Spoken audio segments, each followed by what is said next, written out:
It's legal to grow marijuana, medical marijuana, if you have the right license. But Tucson and Pima County zoning officials say growers are breaking other laws about where they can do the growing. It's an investigation you'll see only on KGUN-9 on your side. Good evening and thanks for joining us. I'm Guy Atchley. Jennifer Waddell has the evening off. Tucson and Pima County say if you want to grow medical marijuana, you have to meet special zoning requirements that define the kind of building you use, where it is, and how far it is from places like churches and schools. KGUN-9 on your side has learned that growers raising marijuana for just a handful of patients are not getting those permits at all. Craig Smith in the newsroom with more on this 9 on your side investigation. Guy, the state medical marijuana law allows state licenses for people to grow medical marijuana on a small scale for maybe 5 patients or so. The law calls them caregivers. This state report says throughout Tucson and Pima County, the people with caregiver licenses number 72. But Tucson and Pima County require caregivers to meet zoning requirements, and zoning officials say the number of caregivers who have complied with them is 0. Home invaders hit a house in the Tanque Verde area and stole money and marijuana. If not for the home invasion, deputies might never have known the home the bandits hit was growing medical marijuana under a caregiver's license that allows growing on a small scale for no more than 5 patients. This map from a state report shows where caregivers are. The darker the color, the more caregivers.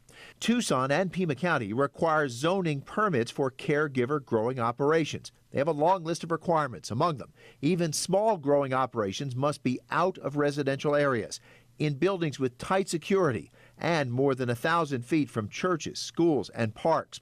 Zoning officials say no caregivers have gotten those permits. State Health Director Will Humbles has a list of everyone who has a permit.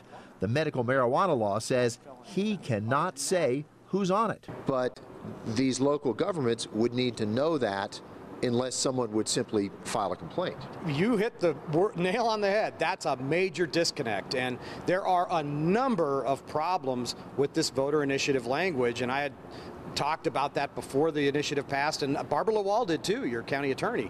I mean, there are some real problematic statutory problems with this initiative language, one of which is that as the health department, we're not allowed to disclose who the patients are and where they live, nor who the caregivers are and where they live. Officials like Barbara Lawal worry that caregiver growing operations will bring danger to their neighborhoods by becoming targets for criminals. Medical marijuana advocate Kimberly Haslett says caregiver growing operations do not attract crime, and she questions whether the home invaders even knew what was in the home they were hitting.